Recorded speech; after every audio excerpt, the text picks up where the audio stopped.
Our nation's ballooning debt taking center stage on Capitol Hill, pressure growing for the super committee to slash $1.2 trillion over the next 10 years. If a deal is not reached by the November 23rd deadline, automatic cuts, called triggers, split evenly between defense and domestic programs would kick in. But with the clock ticking away, members of the panel are looking for a plan B to backtrack from those rules.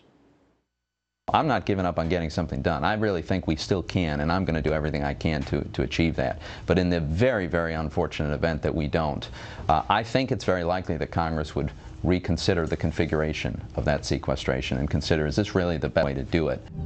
Here now, Republican Congressman Louie Gohmert from Texas, a member of the Constitutional Conservative Caucus and the Republican Study Committee. Congressman, always great to see you. Thanks very much. Always good to see you. Look, after a year of debate and consternation over our ballooning debt and deficit, Congress made a vow by November 23rd, we'll do a deal one way or another or the triggers kick in. Now they're saying, maybe not. Would that be a breach of promise by Congress? Well, gee, that's an interesting question, Greg, since we made a pledge a year ago to cut $100 billion off the budget this first year, and that didn't happen. But the problem is that original debt ceiling bill back in July and August set us up for a lose-lose, and the president and Reid for a win-win. Our guys thought, gee, all right, we'll agree to put our national security on the table as a chip, because there'll be Medicare on the table as a chip, not realizing that played into their hands. From their standpoint, they need to keep the voters' thoughts off the $500 billion in cuts to Medicare that Obamacare did.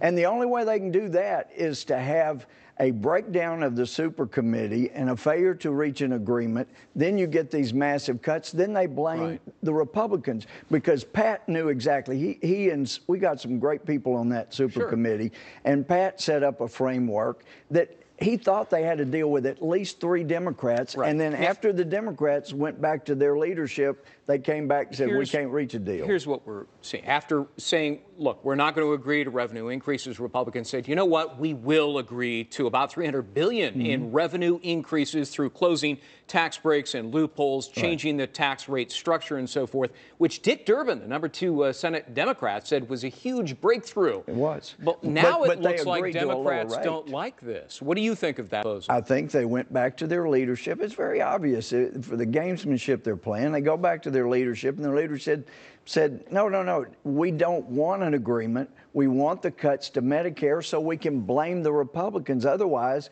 we go into an election year when we're the only ones that cut $500 billion out of Medicare. I'm out of time. Deal or no deal by the 23rd? What do you think? I'm afraid there won't be a deal when the Democrats are being instructed not to make one. Well, the cuts don't kick in until 2013, so there would be time thereafter. We'll leave it for another discussion. You don't put your security on the table, though. That was a big mistake. Congressman Gohmert, good to see you. Thanks for Great to see you, Greg. Martha? All right. Thanks to the Congressman for joining us.